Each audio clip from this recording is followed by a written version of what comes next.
Hey, welcome back to HOA Karen Files, where we dive into the wildest neighborhood dramas you won't believe are real. Today's story? It's a doozy.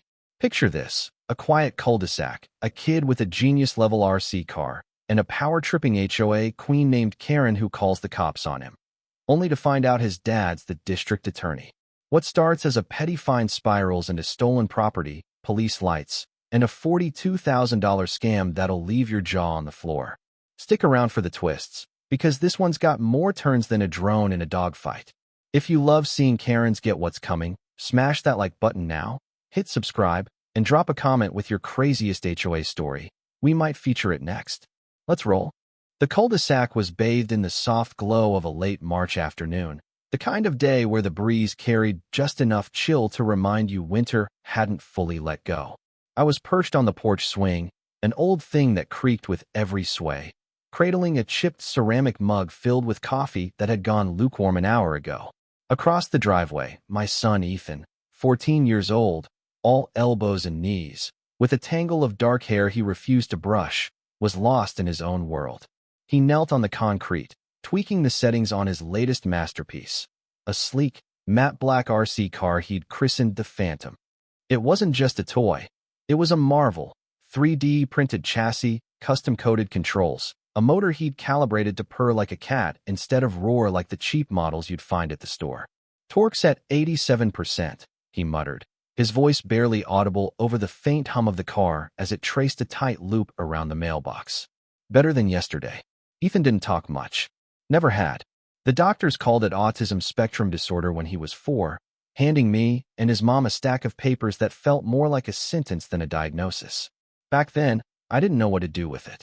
I'd watch him sit for hours, lining up Matchbox cars in perfect rows, reds with reds, blues with blues, never racing them, never making engine noises like the other kids on the block. I'd lie awake at night, wondering if I'd failed him somehow, if I'd missed some secret key to unlock the normal kid I thought he was supposed to be. But then, around age 10, he took apart my old clock radio. I came home from the courthouse to find it in pieces on the kitchen table, wires splayed out like a science project gone wrong. I was about to lose it until he plugged it in. It worked. Better than before. That's when I stopped looking for normal and started seeing him for what he was: a quiet genius. Now, for years later, here he was, coaxing the Phantom through its paces. The car darted forward, then spun in a clean arc, the front wheel kicking up a tiny puff of dust. I leaned back, letting the swing rock me gently, and took a sip of coffee. Bitter, but grounding. For once, I wasn't thinking about case files or depositions. I was just a dad, watching his kid do something extraordinary. That's when I saw her. Karen. Even from across the street, her silhouette was unmistakable: clipped strides, shoulders squared like she was marching into battle. She wore a navy polo tucked into khakis, a clipboard hugged tight under one arm, and that pinched expression she'd perfected over years of policing Forest Glen estates. She wasn't just a neighbor. She was the HOA's unofficial dictator, the kind of person who'd measure your grass with a ruler and fine you if it grew a quarter-inch too long. I'd heard the stories. Mrs. Delaney fined for a garish birdhouse, the Hendersons hit with a $100 penalty because their trash cans sat out 10 minutes past pickup. Karen didn't just enforce rules. She wielded them like a club. She stopped at the edge of our property line, her gaze locking onto the Phantom as it zipped past. "Excuse me," she called, her voice slicing through the quiet like a knife. Ethan didn't react. He was too deep in his zone, but I set my mug on the railing and stood, brushing a hand through my hair. "Yeah," I said, stepping off the porch. She pointed at the car like it was evidence in a crime scene. "What exactly is that?" "It's an RC car," I said, keeping my tone even. "High performance, electric." Ethan built it himself. Her eyebrow arched, a slow, deliberate move that screamed skepticism. "It's on the sidewalk. He's testing it. It's loud." I crossed my arms. "Quieter than your sprinkler timer, Karen." She bristled, her lips pursing into a thin line. "It has a camera. For driving." Ethan piped up, not looking at her, his fingers still adjusting the controller. "It's disabled now." Karen blinked, caught off guard by his voice. I could see it in her face. She wasn't used to kids like Ethan, kids who didn't cower or chatter. "Well, it's disruptive," she snapped, recovering quickly. This is a peaceful community. He lives here, I said, stepping closer. This is his peaceful community too. Her arms folded tight across her chest, the clipboard digging into her side. Devices like that can cause injury. You might want to review the HOA bylaws. I smiled, just enough to let her know I wasn't rattled. Oh, I have. Your name comes up more than the word lawn. Her jaw tightened, and for a second, I thought she'd snap the clipboard in half. Instead, she spun on her heel and marched back across the street, her footsteps sharp against the pavement. Have a nice day, Karen, I called after her. She didn't wave back. Karen's retreat that afternoon didn't feel like a victory. It felt like the quiet before a storm. I watched her disappear into her house, blinds snapping shut like a guillotine, and knew she wasn't done. Not by a long shot.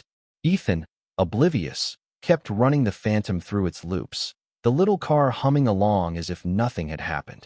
I picked up my mug, the coffee now cold and useless, and headed inside to toss it in the sink. Keep it up, bud, I called over my shoulder. He nodded once, a quick jerk of his head, and went back to his work. That night, I should have known better than to think it'd end there. Around 8 p.m., after Ethan had retreated to his room to recharge the Phantom's batteries, I heard the mailbox clank. Odd, mail didn't run this late. I stepped outside, the porch light flickering weakly, and found it. A crisp white envelope, HOA letterhead glaring up at me in bold serif font. I tore it open right there in the driveway, the paper crackling under my fingers. Notice of disturbance, it read. Your property has been observed operating a mechanical device deemed disruptive to community peace. Fine, $75. Continued noncompliance may result in legal escalation. Signed, of course, by Karen Myers, HOA compliance officer. I stood there, the night air biting at my knuckles, and laughed. Not a happy laugh, a low, bitter one that echoed off the garage door. $75 for a kid playing with a toy car in his own driveway. This wasn't about peace. This was about control. I folded the letter and tucked it into my back pocket, already planning to frame it as a trophy when this was over. Inside, Ethan was at the kitchen table, his laptop open, lines of code scrolling across the screen. I slid the letter in front of him. What's this? He asked, not looking up. Karen's latest move, I said. She's fining us for your car. He paused, fingers hovering over the keys, then tilted his head. What did I do wrong? Nothing, I said, pulling out a chair. You built something amazing. She doesn't get it. He nodded slowly, processing. Should I stop? Nope, I said, leaning back. You're gonna build it again. Bigger. Better. A faint smile tugged at his lips, the rare kind that lit up his whole face. Okay, he said, and went back to his code. I watched him for a minute, the glow of the screen reflecting in his eyes, and felt that familiar mix of pride and protectiveness settle in my chest. Karen could send her letters. She could play her games, but she wasn't going to take this from him. The next morning, Ethan was back at it, a new controller in hand, tweaking the Phantom's settings under the gray light of an overcast sky. I was on my third coffee, flipping through case notes on the porch, when I heard the school bus rumble past. Ethan didn't go to school like most kids, too loud, too chaotic, but he had a tutor who came 3 days a week. Today wasn't one of those days, so he had the whole morning to himself. I figured it'd be uneventful. I was wrong. Around noon, he came inside, his sneakers scuffing the hardwood. Dad, he said, voice flat but tighter than usual. Some kids were here. I set my mug down. What kids? From the bus stop. They saw me with the Phantom. Said it was weird. He shifted his weight, hands stuffed in his hoodie pockets. One of them threw a rock. Missed, but my jaw clenched. Did you know them? He shook his head. They lived down the street, I think. By the big oak. The Peterson boys, probably. Two loudmouths who'd once TP'd Mrs. Delaney's porch and gotten away with it because their dad was on the HOA board. You okay? I asked. Yeah, he said, but his eyes flicked to the floor. Just didn't expect it. I stood, resting a hand on his shoulder. They're jealous. That car's better than anything they'll ever make. He shrugged, but I could tell it stung. Ethan didn't care about fitting in. He never had. But being singled out like that? It hit different. I made a mental note to keep an eye on those kids. If they came back, we'd have words. That afternoon, Karen returned. Not with a letter this time, but with her voice, loud and grating, cutting through the quiet like a chainsaw. I was in the garage, helping Ethan swap out a motor when she appeared at the driveway's edge. "Your son's car was seen near several driveways," she announced, hands on her hips. "Some residents think it's recording them." I wiped grease off my hands with a rag and stepped out. "It's not. No camera." "How would we know that?" she shot back, her tone dripping with accusation. "You could ask," I said, keeping it cool. "Or trust the kid who built it." She scoffed, her eyes darting to Ethan, who'd paused mid-wrench to watch. "Well, it's a liability. I'm reporting this to the board. He's violating safety expectations."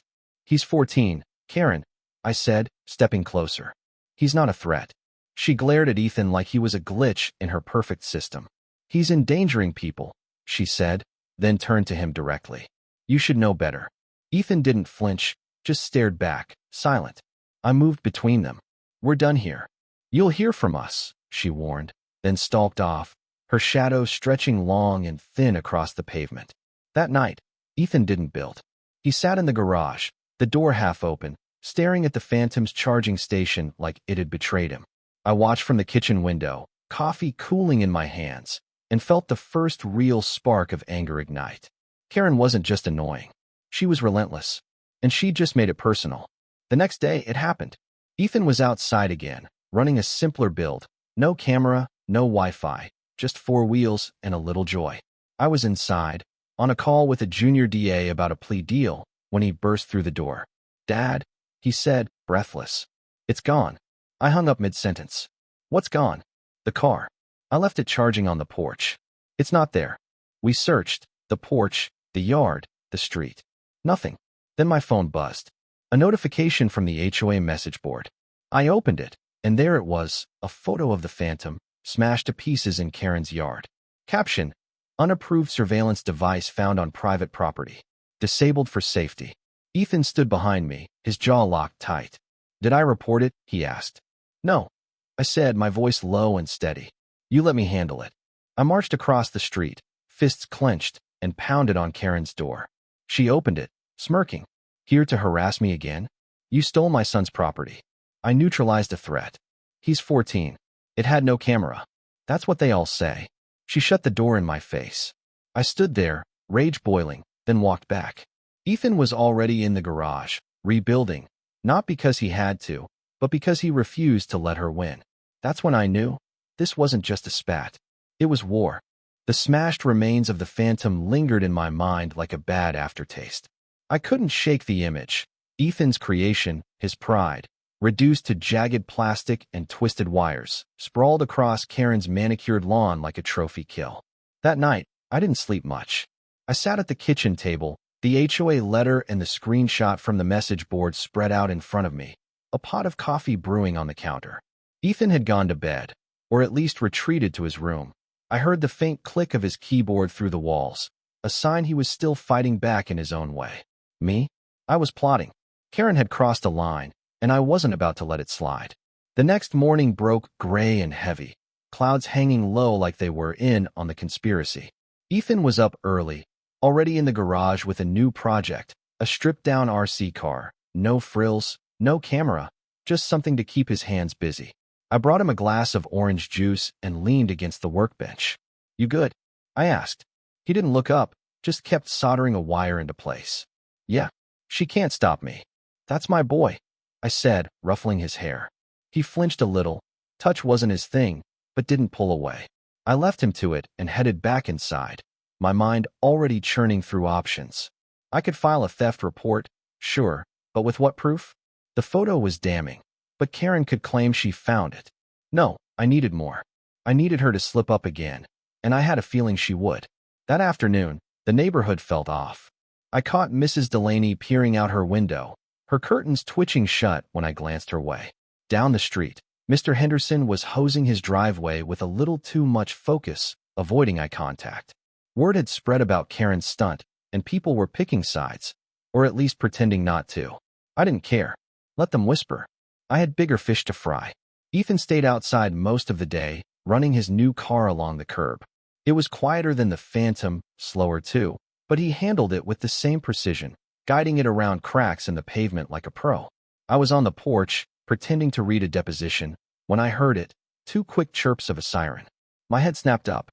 A police cruiser rolled into the cul-de-sac, lights flashing red and blue, cutting through the overcast gloom like a warning shot. Ethan froze, the controller dangling in his hands. I stood, heart pounding, as 2 officers climbed out of the car, one short and stocky, the other tall and lean, both with that practiced calm that said they'd seen worse than this. Across the street, Karen stood on her lawn, phone raised, filming with a smug grin plastered across her face. She'd called them. Of course she had. "Sir," the shorter officer said, approaching me as I stepped off the porch. "We received a report about a juvenile operating suspicious mechanical equipment in a residential area." I forced my voice steady, though my blood was boiling. "He's driving an RC car. In our driveway." The taller officer glanced at Ethan, who still hadn't moved, then back at me. "There are concerns about privacy violations. It's been seen near multiple homes." "He lives here," I said, stepping between them and my son. "It's a toy. No camera, no recording. Check it yourself." The short one nodded, walking over to Ethan. "Hey kid, can I see that?" Ethan handed over the controller without a word, his shoulders stiff. The officer turned it over, inspecting it like it might sprout wires and confess to espionage. "Looks clean," he muttered to his partner. Karen's voice cut in, sharp and triumphant. "It's not about this one. He's got others, high-tech stuff, cameras, the works. I've reported him twice already." I turned to her, keeping my tone level but cold. "You smashed his last one. Posted it online. That's theft, Karen." She smirked, not missing a beat. "I disabled a threat. For the community." The taller officer raised a hand, cutting us off. "Look, we're just following up. Kid, you've been flying this thing over people's yards." Ethan shook his head once, tight and quick. "Just here. Near the playground?" The officer pressed. "No," Ethan said. "By the curb." I could see it. The way his hands trembled just slightly. The way his eyes flicked to me for reassurance. He wasn't scared of the cops. He was scared of being misunderstood again. I stepped forward, my voice dropping to that courtroom calm I'd honed over years. "Before you go any further, you should know something." The tall officer tilted his head. "What's that?" I nodded at Ethan. "That's my son." Then I locked eyes with him, letting the words land hard. "And I'm the district attorney." Their faces changed, subtle, but unmistakable. The short one's mouth twitched, like he was rethinking his whole day. The tall one straightened, his radio hand pausing midair. Karen's phone dipped, just for a second, before she doubled down, filming harder like it'd save her. The silence stretched, thick and electric, until the short officer cleared his throat. We'll need to verify the complaint," he said, glancing at Karen. "Ma'am, you got anything specific?" "It's a pattern," she barked. "He's a menace, him and his gadgets." The tall officer walked over to her, his voice low but firm. "We've checked the device. No camera. No threat. You sure you want us to keep this going?" Karen faltered, her smirk flickering. "I represent this community. Right now," he said, nodding at the growing cluster of neighbors peeking from their yards. "You're the one making a scene."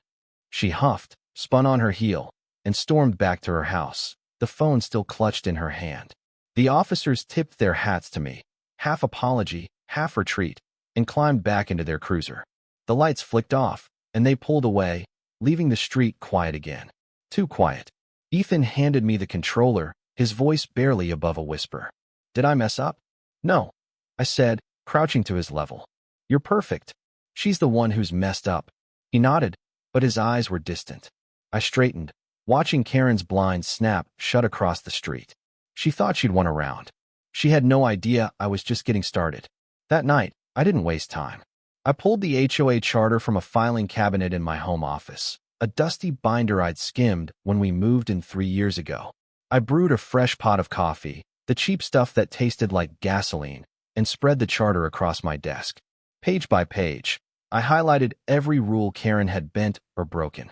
The theft was a start, but I needed more, something concrete to bury her. Then I logged into the HOA message board, scrolling through years of posts. Complaints about fines, threats over petty nonsense, all signed with her name. A pattern, a system. By midnight, I had a list. 5 violations from her stunt with the phantom alone, from unauthorized property alteration to harassment of residents. I printed it out, stapled it to the screenshot of her gloating post, and started a folder labeled Forest Glen, Karen Myers. This wasn't just about Ethan anymore. This was about every neighbor she'd bullied, every dollar she'd squeezed out of this place. And I was going to tear it all down. Ethan poked his head in around 1 a.m., a new motor in his hand. "You're up late," he said. "So are you," I replied, smiling. "What's that?" "Upgrade," he said, holding it up. "She won't break this one." I leaned back, the coffee bitter on my tongue. Damn right she won't. The next few days were a blur of quiet defiance. Ethan kept building, his garage workbench a mess of wires, motors, and half-finished frames. I kept digging, my office desk buried under HOA documents, coffee cups stacking up like evidence markers. Karen had gone silent. No more letters, no more driveway ambushes. But I knew better than to think she'd backed off. She was regrouping, and I wasn't about to let her catch me off guard. Friday morning brought a break in the clouds, sunlight spilling across Forest Glen estates like a promise. Ethan was outside early, testing a new quadcopter he'd built from scratch. No camera, no GPS, just a lightweight frame and manual controls. He'd stripped it down to the basics after the Phantom, like he was proving a point. I watched from the porch, a fresh mug in hand, as the drone lifted off, hovering steady above the driveway. "Rotor syncs good," he called, his voice cutting through the hum. "Wind's low." "Looks solid," I said, grinning. He didn't smile back. He rarely did. But I could see the focus in his eyes, the way his shoulders relaxed. This was his fight now, too. That's when the mail truck rattled past, dropping a thick envelope in our box. I jogged over, expecting another HOA fine, but it was different. Unmarked, no return address, just my name scrawled in black ink. Inside was a single sheet, typed and unsigned. "Check the board records. She's not alone." My pulse quickened. I stuffed it back in the envelope and glanced across the street. Karen's blinds were still shut. Someone was watching her, too. I spent the afternoon in my office, logged into the HOA's online portal, public access, but buried deep enough that most residents never bothered. The board meeting minutes were a goldmine of nothing. Vague notes about compliance updates and budget approvals, all signed by Karen and a guy named Mark Linwood, the property manager. I'd met him once at a barbecue. Quiet, sweaty, the kind of guy who nodded too much. Nothing stood out until I hit the financials, quarterly reports, vendor payments, compliance disbursements. Line by line, I scanned them, and then I saw it. A $1,127 check to Linwood Safety Supplies for uniforms. Odd, since the HOA didn't have staff. Another for $2,340 to Evergreen Property Solutions for K9 security readiness. We didn't have dogs. Or security. I cross-checked the vendor names. Linwood Safety Supplies was registered to a P.O. box 2 counties over. Evergreen was a shell company, tied to an address I traced to Karen's cousin through a quick public records search. My coffee went cold as I kept digging. $4,000 here. $3,900 there. All signed by Karen, no board votes logged. By dusk, I had a stack of printouts and a number that made my stomach twist. $42,618 in unaccounted funds over 3 years. This wasn't petty bullying. This was theft. I didn't sleep that night. I called in a favor from a forensic accountant friend, sending her the files under a fake case number. By Monday, she confirmed it. 80% of the transactions were solo signed by Karen, bypassing bylaws that required a 3-member vote. Evergreen's payments looped back to accounts linked to her family, her cousin, her niece, even her husband's old LLC. Mark Linwood was in on it too, his signature on half the checks, his name on Evergreen's board. They weren't just finding people. They were bleeding the neighborhood dry. I printed everything, checks, records, bylaws, and filed it in my Karen Myers folder, now thick enough to double as a doorstop. The next move was clear, an emergency HOA meeting, public and on the record. Clause 4.3.7 gave me the right as a resident to call it, and Karen couldn't stop me. I posted the notice online Tuesday morning, citing financial irregularities and attaching the charter page. By noon, the message board was buzzing, neighbors I'd never met chiming in with their own stories.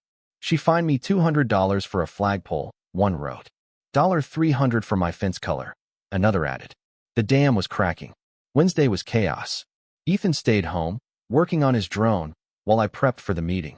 Around 3 p.m., he came inside, his face pale. "Dad," he said, holding up his phone. She was here. "Who?" I asked, though I already knew. "Karen." He tapped the screen, and a video played, shaky footage from his phone, aimed at the street. Karen's SUV pulled up, diagonal across the curb. She stepped out, visor on, phone filming him as he walked back from the corner store with a soda. "You think your little lawyer daddy can protect you?" she sneered, her voice tinny through the speaker. "You don't belong here, none of you do. Think you're smarter than me? Think again." Ethan's hand stayed steady, recording her rant. She didn't touch him, but she blocked his path, towering over him like a vulture. The video cut off when she drove away, tires squealing. I watched it twice, my hands shaking with a mix of fury and pride. "You filmed her?" I asked. "Yeah," he said, voice calm but firm. She didn't see. I pulled him into a quick hug. Awkward, because he stiffened, but I couldn't help it. "You're a badass, you know that?" He shrugged, but his eyes flicked up to mine. "Can we use it?" "Oh, we're using it," I said, already dialing the sheriff's office. Harassment of a minor wasn't just wrong, it was a crime, and with Ethan's history of being targeted, it was a pattern I could prove. I handed over the video, the financials, the letters, everything. The deputy I met with, a grizzled guy named Torres, raised an eyebrow. "You want this quiet?" "No," I said, locking eyes with him. "I want it right." The meeting was that night. The community center was packed, folding chairs scraping the floor, people standing shoulder to shoulder, phones out. Karen walked in 10 minutes late, dressed in white like she was some saint, her husband trailing behind, sweaty and silent. I stepped up front, no preamble, just the truth. "This is a 6-week forensic audit," I said, holding up the packet. $42,000 gone. Click. My laptop projected a scanned check. $1,127 to Linwood Safety Supplies, owned by Karen's niece. Click. $2,340 to Evergreen 4K9 Security, signed by her. Click. $4,000 to a P.O. box tied to her cousin. 80% of these were signed by one person. Click. Karen's signature, over and over. The room shifted. A woman in the back stood, gray hair pulled tight. "She fined me $50 for a garden gnome." Another. "She made me repaint my shutters." Then a man, voice shaking. "She fined me for my son's wheelchair ramp." Silence fell, heavy and sharp.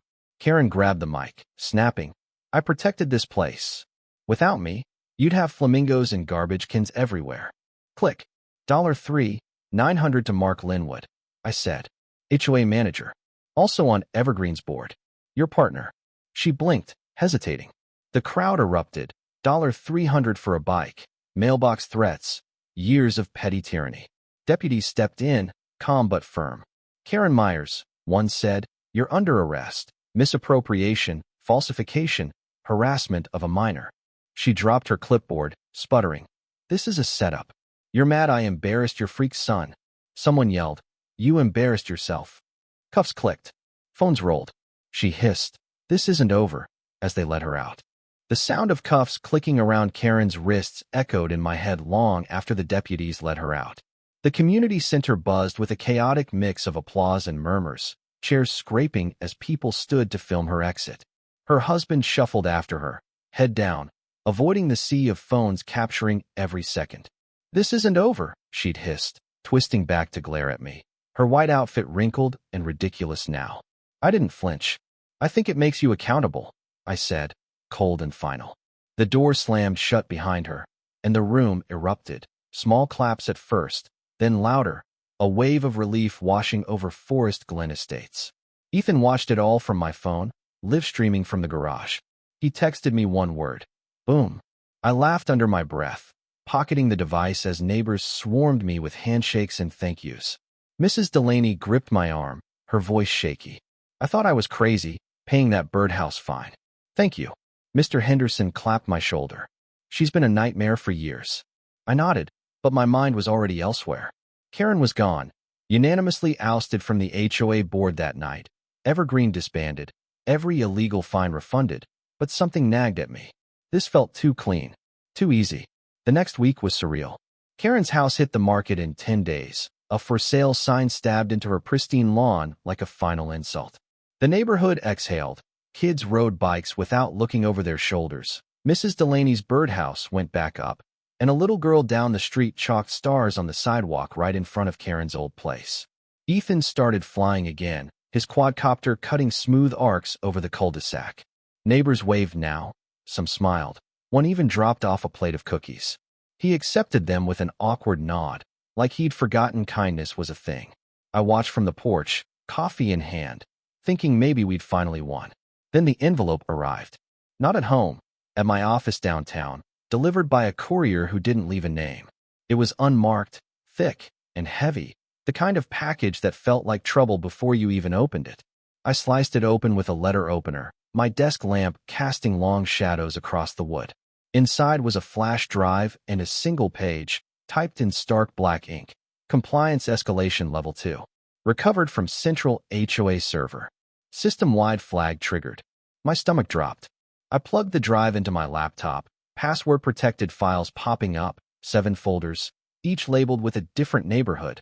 Pine Ridge, Oak Hollow, Crestview, and 4 others, all in different counties. I clicked the first. It was a mirror of Forest Glen, vendor payments to shell companies, fines for nonsense like unapproved mailbox height, board minutes faked or missing. Pine Ridge had lost $57,000 over 5 years, funneled through a company called Greenline Solutions, owned by a name I recognized, Mark Linwood's brother. Oak Hollow showed $33,000 siphoned to a P.O. box tied to Karen's cousin. The pattern repeated, different names, same tricks, same signatures. Karen wasn't a lone wolf. She was a cog in a machine.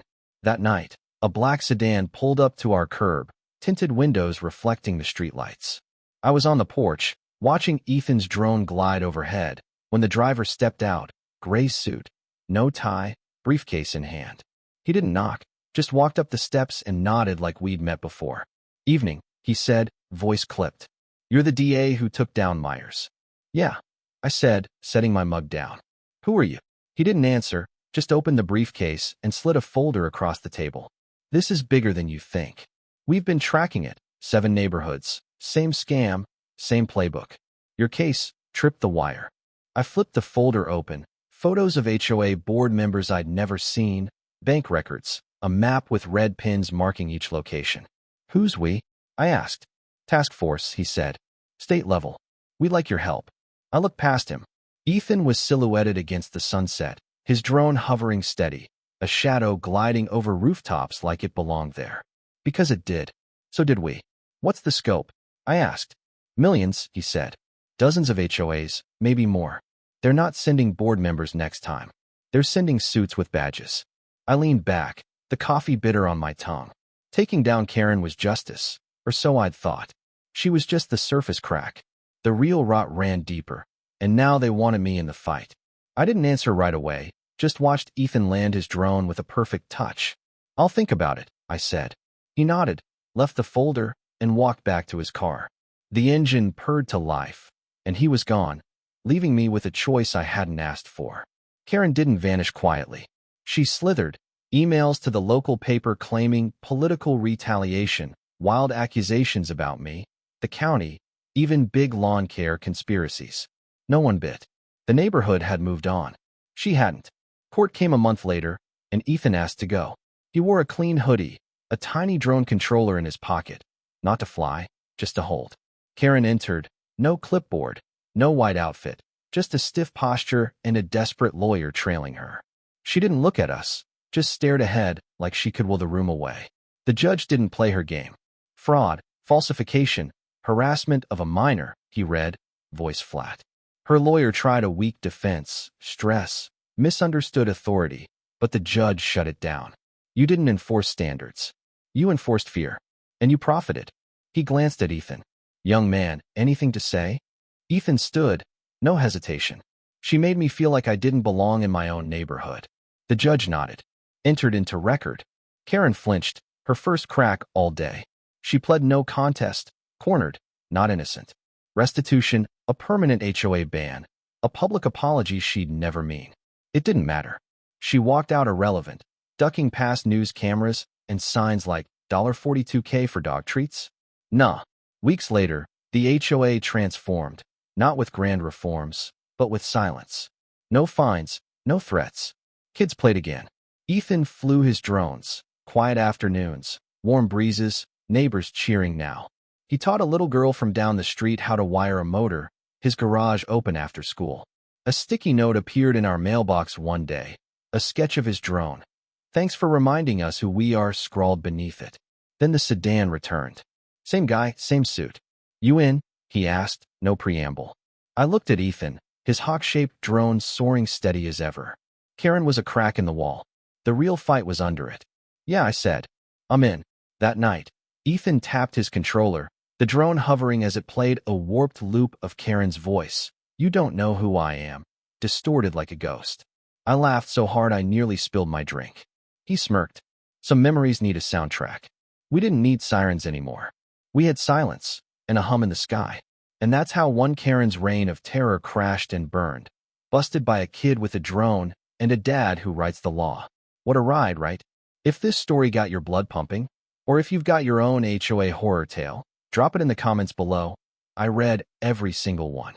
Don't forget to like this video if you cheered when those cuffs clicked, and subscribe to HOA Karen Files so you never miss a showdown. Hit that bell icon too. We've got more epic battles coming your way. Want to see what happens when the task force digs deeper into this HOA scam web?